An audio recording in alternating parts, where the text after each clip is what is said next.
Sa vidéo là, c'est pour la grade de 11. Mon cours dans mon topic loop. Maintenant, on peut servir loop to find. Et moi, j'ai expliqué dans mon dernière vidéo, j'ai expliqué le page. Il y a 5 items pour find. We have to find the total, the average. We have to find a number based on a condition. Par exemple, number of days temperature were higher than 40. Ou bien number of students who are higher than, who are taller than 1.65 par exemple. Ensuite, nous sommes capables de find the smallest number among tous les numéros qui nous sont input dans nos loop. Et nous sommes capables de find aussi nous smallest and the largest number. Right. So let us start with total toujours. Comme je fait la dernière fois. Je vais expliquer maintenant dans using PowerPoint presentation. C'est plus facile pour vous de comprendre comment il aussi normalement. So here I am assigning the value of 0 to total. On peut commencer par ça. So what is going to happen? So what is going to happen? This portion is my memory. Mon programme pour avoir 0 dans total. Dans mémoire, l'adresse total. Next, if I am going to assign 0 to counter, dans mémoire pour 0. Right. Now moving on. Yeah. Repeat, il ne va pas faire grand chose pour l'instant. Nous suivons sequential. Ce qui va arriver, je peux rentrer là-dedans pour la première fois. Et je peux trouver quand je peux rentrer dans ça. Donc la première fois, mon counter qui va arriver, il peut venir n. C'est une façon qui, je t'écris ce code qui est synchronisé de valeur de counter, il peut représenter combien coûte de peux rentrer dans le loop. Tu peux pas faire autrement aussi, si tu initialises le counter pour n, là, ça est pour 22, mais tu peux rentrer première fois dans le loop. Mais moi, je préfère mettre un système que est synchronisé, je peux trouver que ça pour un service plus en bas. Now, here, the first time I get into the loop, my counter becomes 1. Now, I am going to let my user to input his value, whatever he wants to input, he wants to type an age. Je peux laisser type an age, je peux regarder dans sa boîte là. I am going to let my program store it in std of index counter. Of course, this is an array element. And boîte dans parmi les autres boîtes qui collent ensemble.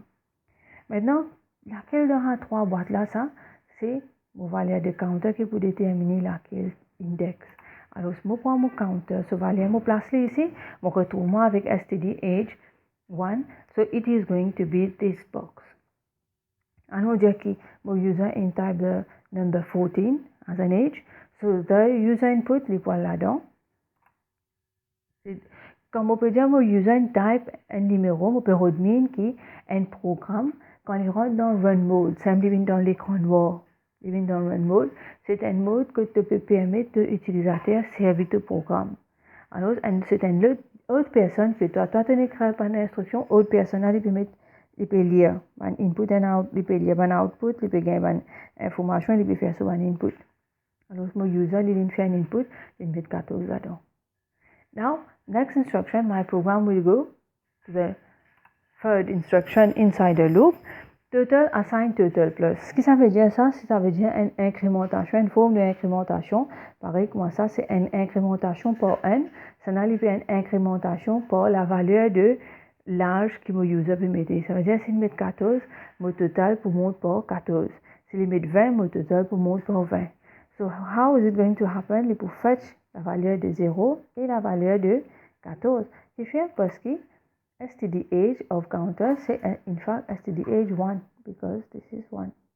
Alors, si nous prenons ça valeur là, et que sa valeur là, nous pouvons ajouter, nous vous retrouvons avec une totalité de 14, ça veut dire mon total pour sortir 0, et pour venir 14, et pour réel code, donc total overriding the value of 0. Finally, my program will have to validate if counter is greater or equal to 3. If this is true, je sors dans mon loop. Si c'est false, je retourne dans mon loop. So it is false because counter is still 1. Alors, je retourne dans mon loop en haut. So for the second time, I will get inside of my loop. Alors, c'est ça. C'est la deuxième fois, je peux trouver que counter aussi correspond à la quantité de fois que je peux rentrer dans mon loop. et il correspond à la quantité de fois que mon user peut mettre cette valeur. Ça veut dire c'est la deuxième fois qu'il met une valeur. C'est-à-dire que tout synchronisé dans la façon là. So here, I increment my counter by 1. For the second time, my user is going to input a value and in the second box because the value of counter is 2. So here it is stdh2. Si nous prenons counter, nous plaçons là, nous pourrons retourner avec sa boîte là. Now let us say that my user has input any value, any age, for example 18, il va regarder là-dedans, programme là pour servir là-dedans. Dans sa façon là, je profiter pour expliquer qu'un array lui permet toi dans une seule instruction faire ce programme et store de user input dans différentes boîtes pour la grâce de counter qui est une valeur qui change tout le temps et quand il place là, il change, il sortit 1, 2, 3, 4. Ça veut dire, dans cette fois-ci, nous retrouve-nous dans deuxième boîte, nous prenons le crédit dans la première boîte là. So here, the value of 18 is stored ici. Maintenant, qui peut arriver, stdh of value counter, c'est in fact stdh index 2, which is 18. Alors, nous prenons ces deux valeurs là, which is 14 and 18, we add them. Alors, ce qui veut dire, on peut prendre mon total, on peut incrémenter par sa user qui fait input là. Mon total pour monter par sa valeur ce qui est 18, alors c'est pour venir 32. Il pourrait faire ça 32 là, il pourrait regarder là, il pourrait faire vieille valeur 14. Next. So here, my program is going to validate 2 is not greater than 3, it is false. So I will return back in my program. And for the third time, I am running these three instructions, which is inside of the loop. Et si troisième fois, on peut run ça, mon counter, les PVIN 3. Et pour la troisième fois, mon user, il va input une valeur qui est dans boîte numéro 3. So everything gets synchronized easily dans sa façon là. Start with 0, increment by 1, everything gets synchronized. Alors, la troisième fois, dans sa loupe là, mon counter 23, mon pied l'input dans boîte numéro 3. So let us say my user has input the value of 13, which is going to be in this box. Now 13 is stored here. Nous allons l'autre instruction. Toujours c'est la boîte numéro 3 qui est mon programme pour fetch. Et il est pour fetch ce total, il reprend le total là, il amène là, et augmente par la valeur qui est dans la boîte numéro 3. Which is 32 plus 13, il prend des valeurs là. Nous retournons avec la valeur de 45. 45 retourne le total. Parce que ça, il prend la sign de total. Finalement, nous validons. Est-ce que 3 est égal 3 parce qu'il y a the equal sign here? Yes. So we stop at this point. Ce qui me peut faire ressortir, c'est que je fais 3 fois ça loop là. Mon input dans 3 boîtes. Si moi vous faites un average of the free age, vous besoin diviser par 3. Because I have made a total of 3 numbers. What is average? C'est totalité et le nombre de chiffres. Yes? So here you are going to see that the value of counter is 3 when you get out of the loop. Et le nombre de fois qui me fait input mon vino là, c'est 3 fois. Si je fais input, mon user fait input en 3 fois, veut dire le nombre de fois qu'il fait input, les 3 les pour servir ça un chiffre. Si tu as 5 là, tu as 5 chiffres, et tu peux rentrer là-dedans 5 fois. Si tu as 5 là, les veut dire, moi tu pourrais retourner avant 5 fois, et moi tu besoin faire division par 5, mon counter tu pourrais trouver avec le numéro 5 ça aussi. Tout petit peu aligné. Ça veut dire 5 fois, je rentre dans le loop, je counter, je retrouve ma valeur 5 et je réussis faire 5 inputs.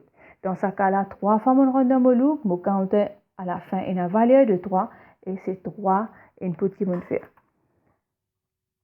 So here you are going to see that in fact 3 corresponds to the value of counter. Ce qui est dans le counter, c'est un numéro de programme. Si tu fais ça en 5 fois, tu peux avoir 5 ici et tu peux diviser le total par 5. Si tu fais ça en 10 fois, le counter, tu peux sortir avec 10 et tu peux faire division par 10 même. You can try it on Visual Basic or you can try it manually on your exercise book just to see. Alors, dans place, je mets 3, je mets counter. Why? Because if I change this number to 10, je connais automatiquement pour faire ça. Loop là 10 fois, je peux faire mon input en 10 fois. Quand je peux sortir mon counter pour la valeur de 10, et c'est effectivement 10 même, je besoin faire, total divisé par. So I just put counter. I do not have to change this each time I have modification to make si je faire 10 pour faire 10 input. Là, je besoin refaire ça 3 là, mais 10 non? It is going to take the value of 10 from counter itself and place it here.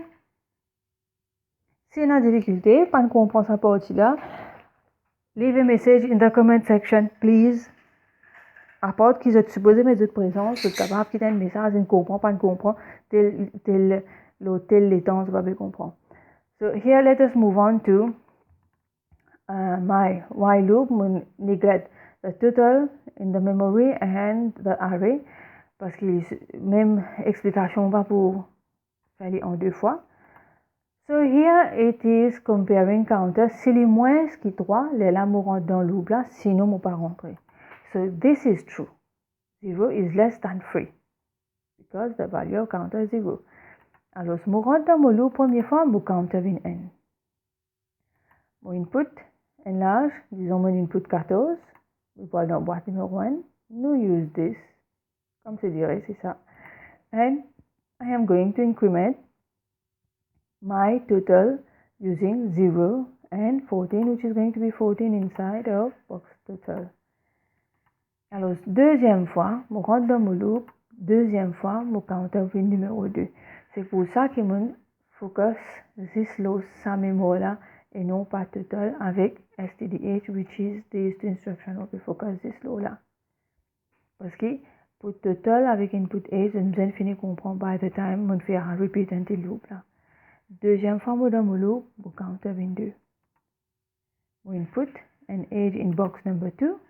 So, 18. Mon prends valeur de 18. Mon ajouter avec la valeur de 14. Ce qui tient de total tout à l'heure. On retourne avec 32, il y a de total. So, not a big deal. Now, is 2 less than 3? Yes, it is true. So, here I am going to get inside of the loop for the third time, starting with incrementing counter to 3. Alors, c'est troisième fois que je rentre dans la loop là, c'est la troisième fois que je incrémente mon counter, je fais les 23. Si centième fois que je rentre dans la loop là, mon counter, tu veux 100.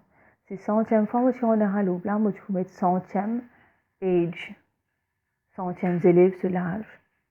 Et si tu mets 100 élèves sur l'âge, tu as besoin de faire les divisions par 100. Étant donné qu'il y a les 3, mon counter 3, on met troisième l'âge pour mon troisième élève, on augmente mon total, on incrémente les bords, troisième élève là sur l'âge, on gagne totalité 3 enfants. Et quand on vient en backward average, on est supposé diviser par 3 parce que c'est 3 coups qui m'ont window input instruction. Si 3 coups de tenue là, vous avez 3 l'âge de mettez, 3 coups de faire totalité, vous avez une fait totalité de 3 élèves de classe, vous avez fait total divided by 3. Now, see again, how it is synchronized.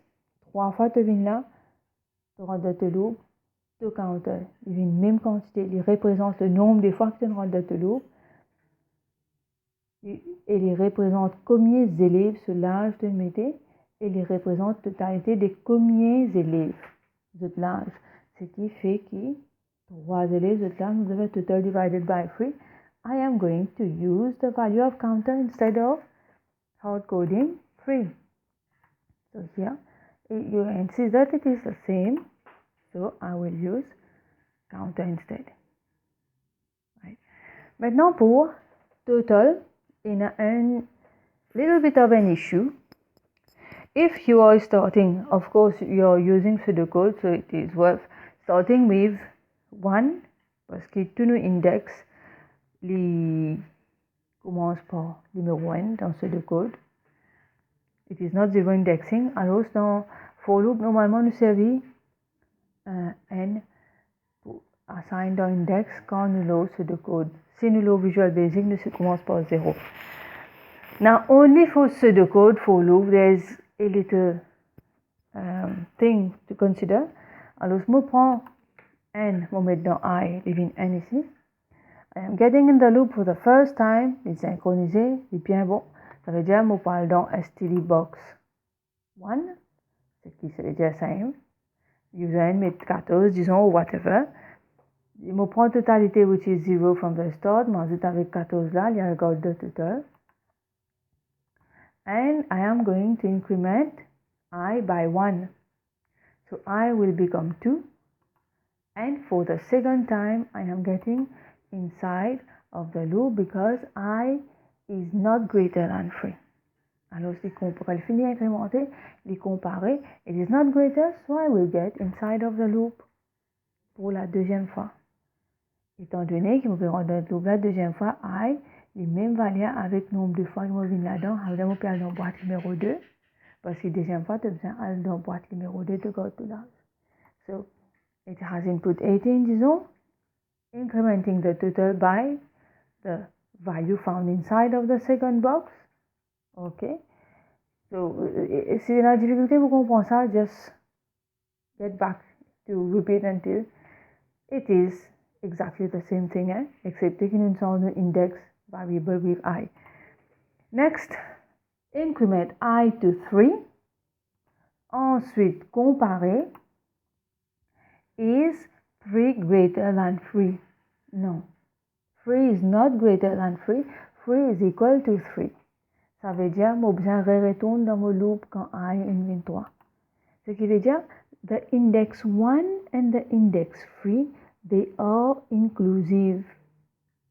Mais remarque bien que quand tu retournes dans ton for loop, tu I pour besoin increment parce que tu rentres là avec index 3.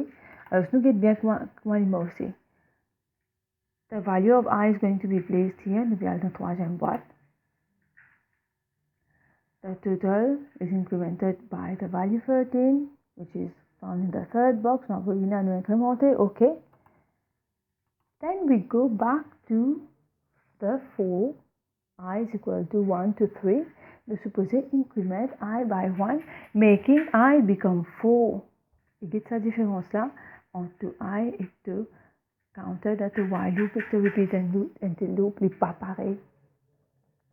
Now it is going to cause an issue here because it is not representing the number of times I got into my loop. It is not representing the number of times my user has made an input, and it is not representing the number of times my total has been incremented. Quand on arrive au average, il pose un petit issue. Now, I increment by 1, make it 4. So is 4 greater than 3? Yes. So I will get out of my loop and it will be here. Here the average is total divided by 3. Can I replace the 3 with the index I? Non. Parce que quand je sorti dans le loop là, mon I décalé pour n. Qui fait? Parce que 3 is inclusive inside. So you see? Tandis que dans mon repeat until loop, quand tu arrives 3, il comporte 3 et 3 est sorti. Mais seulement l'infini incrément sur 3, il ne réussit pas sa valeur 3 là. Dans tout ce bon index, après il est sorti. Mais là, il passe sa valeur 3 là partout et il a incrémenté, il a fait living 4. This is the little issue with the for loop. Now you can try this on Visual Basic. You are going to see for yourself that when you get out of a for loop, the index is not representing the number of times that you got inside of the loop, but it is one more. So here, I will change the 3 to fancy ajustement, I minus 1. So here, this is 4, this is 3, so I can make it I minus 1. Voilà.